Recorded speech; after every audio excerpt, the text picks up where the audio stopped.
Thank you so much for having me here today.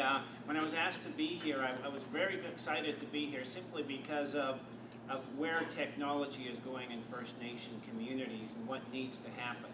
And what I'd like to do is the bulk of my presentation today, it will spend basically telling us where we are today and where we've been and where we are at this point, and then probably the last 5 minutes, in my opinion and why I'm here, is to sort of identify a real need for the future. What we want to start off with is every 2 years or so we do a sort of a video of the communities, and we send an Aboriginal video company out to do and just go out and pick some of the sites that we work with. We're heavily supported by industry for what we do and how we do it in the provincial government and the federal government. We fight with them constantly to remind them of their fiduciary responsibilities to education. So if nothing else, I like those fights because they keep me active and busy with the federal government. But to begin with, we're going to have, with Alfred's help, we're going to show you an 11-minute video to get started. Okay? So I think I'm still live here.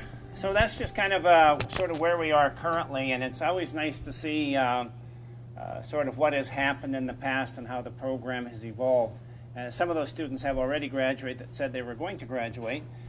Our overall purpose of Sunchild is the utilization of our Sunchild model, which is how we do what we do. It's not so much the technology, it's important, but it's basically to advance Aboriginal inclusion through the use of e-learning technologies in Aboriginal communities. A huge byproduct of what we do is graduate students. That was never our intention, but we do that better than anybody else in the province. And but that's the byproduct. What we hope to do is educate First Nations people so they can go on to college and careers and get jobs. That's the best way to get people out of poverty. Give them a job. We've been fortunate over the years, and we've been in existence over 10 years now, that we've received a lot of national and international recognition. We're recognized nationally and internationally for what we do. We won the Global Best Award for one of our program, and that's an award given out internationally. We've won the National Award for Community Education. We've been featured in Time magazine for what we do. Oxford, Cambridge University tagged us as one of the top 4 educational programs in the world. We just recently won the International Award for Digital Equity, which was presented down in Austin. And just after that, we also just received an award from the Changemakers Association, Ashoka, where they recognized us as the best program in the country for Aboriginal high school retention. Our vision and mandate is basically around the premise that to be successful, we need to employ different strategies, blended learning, than those that are used in traditional educational settings. I've been in education over 35 years. I've been a high school principal over 30 years. I should be retired. I'm not. But I've never been a big fan of traditional education. I have 4 university degrees myself, but I've never felt that education, the way it normally is taught, is the way people learn. And so I was always very much attracted to let's do things differently. We can all learn through rote learning, and you've all been there because you've all been to school where you cram your head about stuff, you remember it for the test, and then you forget it the next day, and life goes on. You've kind of gone through the hoops. And so learning has to be a different way, and blended learning is the way to do that. Sunchild e-learning is an Alberta education accredited, grades 7 through 12, private, non-funded Aboriginal school. So we are a legal school, our own legal school division, our own legal numbers, if you wish.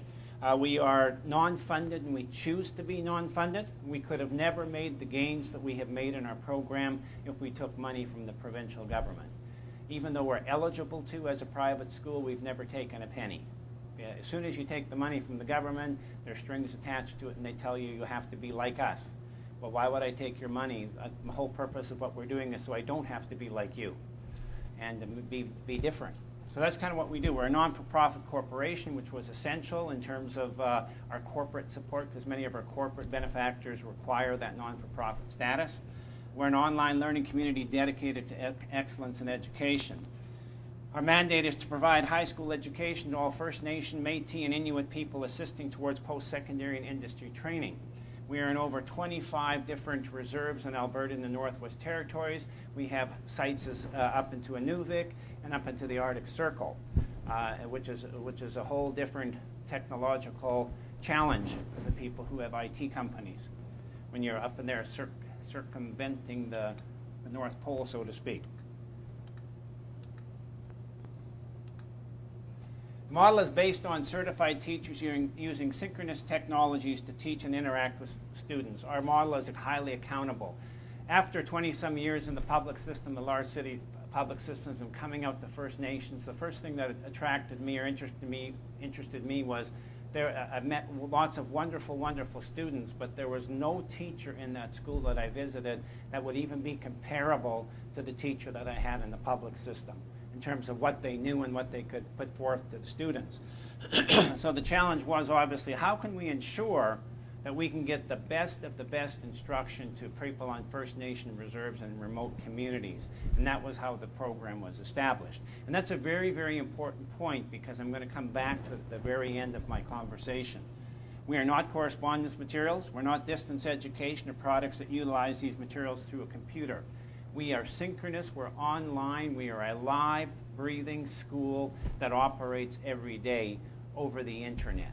So there's a teacher teaching every day their lesson just like they would be in a classroom. Okay? The program is conducive to meeting the needs of Aboriginal students because it's accessible, responsible, flexible, and respectful of cultural differences. We stay on top of those students through the mentors so that if something hasn't happened, the parents and the guardians know about it very, very quickly. Marks are posted every Monday, so students don't fall through the cracks. You know what they're supposed to do, where they're supposed to go, what they did do, what they didn't do. So it's not waiting till the report card comes out and then find out that the individual did nothing for 3 months but told you that they did. So you monitor that very closely. The student success rate in Sunchild e-learning model parallels, if not surpasses that of the Alberta provincial school system. And we have the figures to back that up. The modes of distance education, most often we are compared to, you must be like Alberta distance learning. And because we get that a lot, I kind of put this in here. We are similar at first glance, and most people will tell you, we do what Sunchild does. Well, that's not necessarily true. Nobody does what we do. They have similarities or pieces of it, but they don't do what we do. Alberta Learning has Alberta certified courses. They have teachers accessible by email. They have certified teachers teaching courses, and both of us operate a variety of courses. What's different? Sunchild has virtual classes for 100% of its courses with 100% live student interaction. Most other e-learning programs may have a few courses that allow you to do that at times, but we are 100% live all the time. We have archives, so students, if they miss a class, they can come back to see what they missed. Everything is recorded all the time. From every discussion, for everything that happens on the whiteboard, it's there all the time. Our students use that a lot because it allows them to go back into programs like math and go through the equation again. How did we do that again? And it's all there all the time. It's like being a university student and someone's there taking your notes for you. It's there for you all the time. Students have direct access to their teachers and vice versa. There are no markers. The programs like the Alberta Distance Learning, their teacher might teach it to a certain degree, but then what happens is they hire people who are markers who may not necessarily even have a teaching degree, and they do the other parts of it. In our program, it's certified professional teachers that handle all the work of the students all the time. We have mentors, which obviously ADLC does not, and that's the hugest part of our model. The mentors are the key. They are the people who are on the ground. They are the people who facilitate the program. They are the people who act as that person in the middle between the students and the teacher to ensure that the teacher knows what's going on in family lives and stuff like that, so they can build the program around that student and work around those differences. There's a high degree of involvement. And we understand students. Sunchild students are strictly high school students, and for some of them, this is their first glimpse of how a high school or how additional education works. Not every student knows how to operate in a high school, and they're not aware of what is not acceptable in schools. We teach those skills along the way. Conference Board of Canada was very, very high on our program when they analyzed our program because we teach the work to learn skills for those students. Part of our model is you come to school, you go to work. Part of that work training. It's not just getting your education. Okay, so we understand a lot about how students actually should operate, and we provide those resources and support. From the Conference Board of Canada, historically in the province of Alberta, less than 4% of on-reserve Aboriginal students will graduate. And those numbers have been verified by the Conference Board of Canada. And less than 20% of Aboriginal students will complete an academic course. And that's what we're talking about on reserve. The government is always very good at presenting figures that include the Métis and the urban Aboriginals who live in the cities, you know, because those success rates are higher, and putting them together with everybody to beef those numbers up. But those are the real figures when you actually break it down. Over the past 10 years, Sunchild e-learning has seen course completion rates of greater than 70% and graduation rates of greater than 80%. The provincial government has told us time and time again over the last 2-3 years now that the Sunchild e-learning program is by far the most successful Aboriginal program that they support in the province of Alberta. In 2010-11 and 2011-12, and I'm sure the same will be for this year again, it's believed that more than 50% of all on-reserve Alberta high school graduates will come through our program. They may take their entire program, all their high school. They may just join in to take 1 or 2 courses that are not available to them in their community at that time. In some areas, we are the school because that's all they have. In some areas, like Sunchild, we're an extension to the school and offer additional programming. We offer over 80 courses that are Alberta Education accredited. We offer a complete high school diploma program online. We are the only adult education provider in the province of Alberta that can do that. All our courses are accredited. What happens, well, we need to back up just a point. What we have is the average age of our student is about 24 years of age. So when you talk about running a high school, most people automatically assume it's these kids from 14 to 17 or 18. It's not. In the Aboriginal community, the average age is 24 years of age. And so more than 50% or slightly more than 50% of our clientele are what we would consider adults over the age of 18. And that's a huge number. That's a big number. And we are the only adult education provider in the province of Alberta that can provide an entire high school, Alberta high school certification online. What happens with a lot of the mid-colleges and universities, if you want to, or mid-colleges, I'll just call them there, is most of their program is, and it really kind of makes the kids struggle because they take programs from Portage or Lakeland or some of the other places, and most of the upgrading courses that they get stuck into are courses that are only good for that institution. If you go to Red Deer College and you're short math, they'll give you their Red Deer College math course. So that allows you to move forward into Red Deer College, but that course isn't transferable anywhere else. So the best solution always is that if you're working with students who have to take a course to upgrade, it should always be Alberta High School certified. That way, that particular math course can be used at every institution. And many students get stuck in that bind where they're taking from a mid-sized college, then they're stuck with that college. We had a good example. I had a girl out of YTC, and I can talk about YTC, I'm part of that, where she says, Mr. Satcher, I want to graduate with the e-learning program this year. I have over 100 credits, only to discover that 40 of those credits were credits that were obtained by YTC, and they're not transferable to the Alberta High School diploma. So she said, I just wasted a full year up here. I said, well, you learned something, I'm sure. I don't know if it was wasted, but if you were hoping to graduate with that, then I guess it didn't work in your favor. So there's a lot of education that has to take place there. We're always developing more program options and partnering with governments and corporate sponsors to meet some of the clientele needs.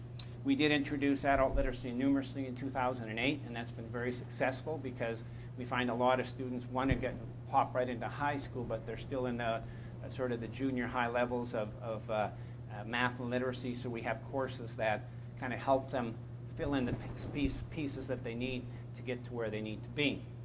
We've done Cree language 10, 20, 30. In 2009 we put that in, and it's taught through the University of Alberta. You can get language credits for that, and it's been extremely successful. It's an awesome program. We do the oil gas plant operator certification course with Nate. So once we get a group of 10, then we, wherever it is in the province, then we arrange for the instruction and so on, and when it's completed, they get their NATE certification for OGPO 1, 2, 3, 4. But we're doing those same kind of deals with RDC, with child care worker, with DeVry, with business education or the business degree. We're just in the process of starting our own power engineering course, so we can do Power Engineering 4 online to the rural community. So we're kind of extending, and we get those requests from our communities. We are called the Sunchild e-learning community, because even though they're everywhere, we work as a community. What do you guys need? And we're now at that stage now where many of the communities are saying, we want this, we want this, we want this, but we don't want to leave our community.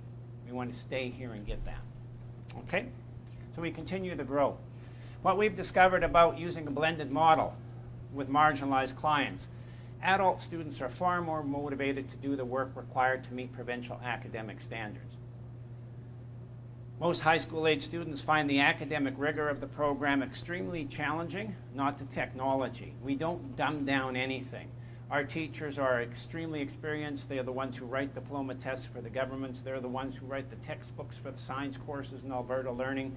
We don't dumb it down. We make sure we keep the level high so that when they transfer out of Sunchild and go to post-secondary, they're successful. They don't have to take another help me out step before they can actually be competitive post-secondarily. So we keep the standards extremely high. All our students obviously have to write the diploma tests because that's part of our program, the government tests. Most site locations discover that their students do not have the academic foundation required for the course they are taking, so we work closely with them to tailor the program for their special needs. We've been in communities where we'll say we want 15 students registered in Math 10C. We'll pre-test them and let them know, I'm sorry, they're at the grade 7 level. They're not at the grade 10 level, and we're not going to teach them Math 10C. This is where they're really at. So if you want us involved, we're going to have to back up. We're not going to set them up for failure by putting them into a program that they can't complete properly. Program works from any location if the format and the structures are followed. We're pretty well almost like a franchise. You go steps A, B, C, D. We train everybody. You will be successful. Don't vary from the formulas, and you will be successful. We've proven to be more successful than any other known model of education delivery involving Aboriginal clients. We've heard that nationally, and we've heard that provincially. Now, I apologize for rushing through all that, but I thought I'd give you a bit of a background as to where we are. And here's what I really want to talk about today, is that when I started the program, some 10, 12 years ago, as a high-end high school educator, I was very, very concerned that currently in many Aboriginal communities, I'd been to many Aboriginal communities where last year's head custodian was this year's director of education. And there were horrific stories like that all the way along. And how possibly, what chance do those students have to be successful in education or in industry or in working with that kind of lack of solid educational background? So the challenge became, how can we make sure that they get those best opportunities? And that was the development of the Sunchild e-learning program. Now you skip ahead 10 years, and we've worked with that for 10 years. Now we have another issue that started to come up. As you do more research, you discover things like, in Finland as an example, high-speed internet is considered a basic human right. The government provides for every person in the country of Finland to have access free for high-speed internet. You have those sorts of things that take place. You have studies taking place where they're saying now less than 1% of high school students or adults will ever use a library. 99% of all access that they obtain will be on the internet. The problem you now have, and Mount Royal did a study on us, and it just finished, I'm going to say 2 months ago, and it was a very in-depth study on the Sunchild model and what happens in Sunchild e-learning. And at the end of it, they basically recommended Sunchild e-learning as the gold medal program for all Aboriginal communities. And we didn't tell them to do that. They kind of wanted to study the model. They were very intrigued by what we were doing. What we started 10 years ago, the research has now caught up in post-secondary institutions that say, you know what Sunchild's been doing? That's the right stuff to do. That's the way to do education. And 10 years ago when we told people that, they thought, yeah, I don't think so. But now the research is there to support what we've been doing for a decade. But anyway, we had them kind of take a look at this. And if you look at the numbers, you can recognize very quickly that what a huge, huge challenge and disservice we have in rural communities and Aboriginal communities if there is not equitable, digital equitable access for our First Nations and Métis kids out there. And if you come into the city, a place like Edmonton, a kid goes home, they go to school, they pop on the computer, they can have access to the information they need to do their homework, to get the research, to get the information they need.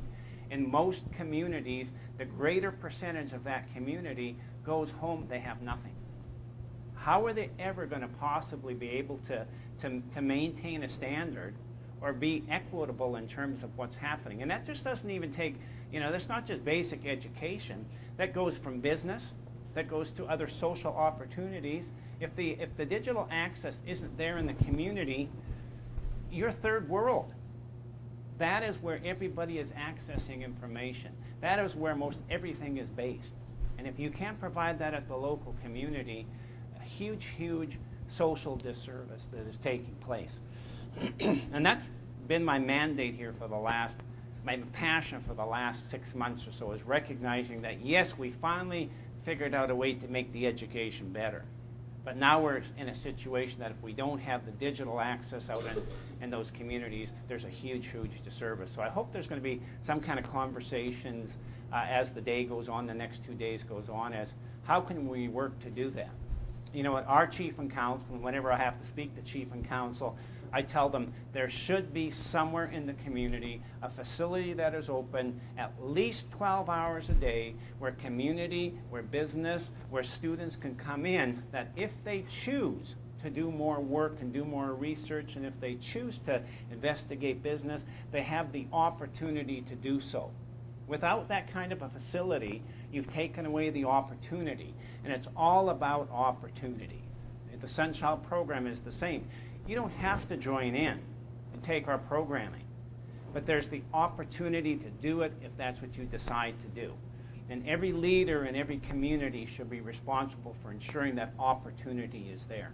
And I hope that kind of an impassioned plea, as you talk about things today and tomorrow, that you will kind of think about that, how so important it is. Technology, they're saying now, by the year 2020, will change every 7 minutes, it will double. Like, how can you possibly keep up with that sort of stuff? If that's how it's being accessed, information is being accessed that quickly, it just means that gap is going to get bigger and bigger and bigger and bigger. And so as leaders in your communities in terms of technology, I think you need to be beating that drum. It's no longer, I hope, can we get internet to every house? It's we must get internet to every house. We must have that access. Okay?